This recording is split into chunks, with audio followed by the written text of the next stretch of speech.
Hi, this is Scott Garibay, and today I want to talk about Dungeons and Dragons, and I specifically want to talk about a change that is demanded for Dungeons and Dragons from the Marvel Multiverse role-playing game. So, huge release in 2023, the Marvel Multiverse RPG. It does things that has never been done before in tabletop role-playing game.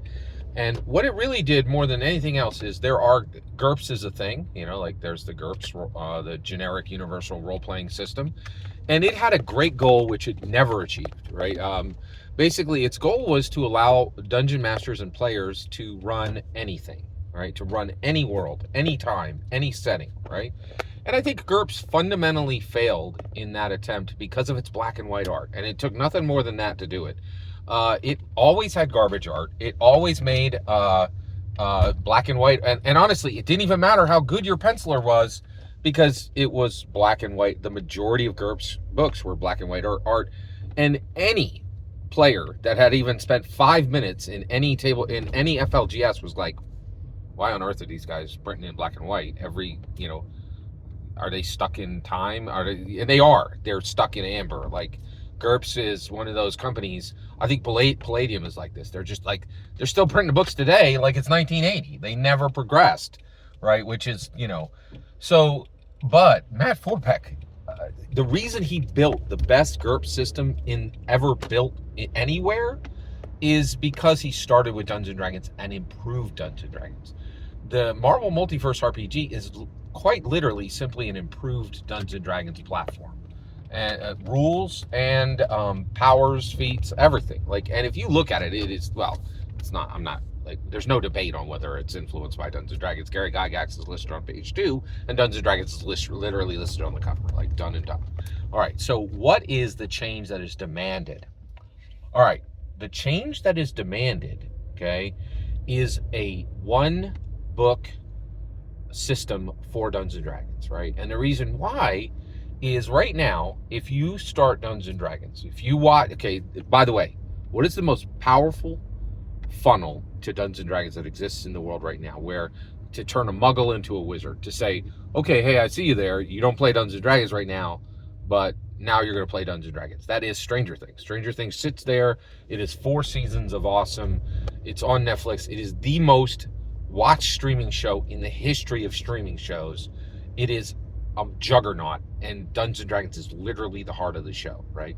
So you're a bog standard muggle, you've never played D&D, you watch Stranger Things, you're like, I want to play Dungeons & Dragons. Right now, there are 2 paths. You buy the Essentials kit, which is actually a fantastic starter box for Dungeons & Dragons. But even that is confusing because there are literally 5 starter boxes.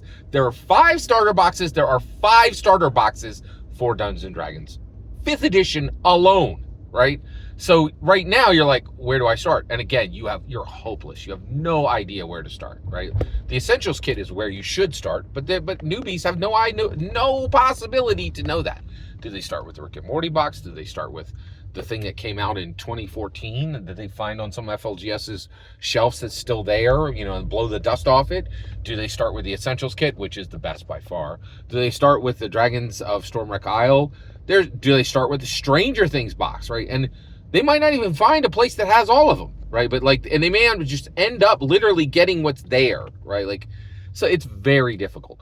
Then the other thing they could do is they could buy the PHB, the DMG, and the Monster Manual and read 800 pages of content to start, okay? Honestly, neither one of these is great, right? There's a better way. And what is that better way? Marvel Multiverse role-playing game showed the better way. One book that is hyper useful for the player and hyper useful for the dungeon master, and has all 3 books inside. One hardback, right? That is 250 pages long and has everything. The Monster Manual, the PHB, and the DMG. And you're like, Scott, I don't know, that's really hard. Can we do it?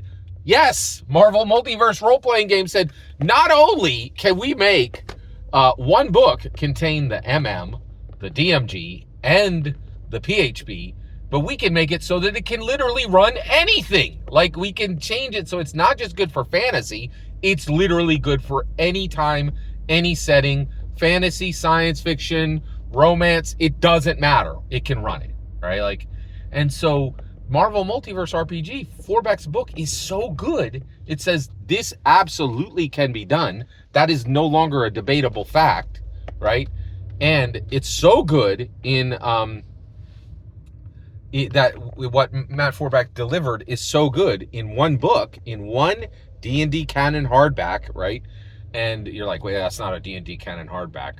Well, okay, I guess you could say that. It's literally printed on the cover, the word Dungeons and Dragons. Okay, but to me, it inherits Gary's legacy. So it's not technically a D&D canon hardback, but man, it literally has it printed on the cover. Dungeons and Dragons is literally printed on the Marvel Multiverse role-playing game cover. I cannot get over that fact. It's incredible, right? So, yeah, and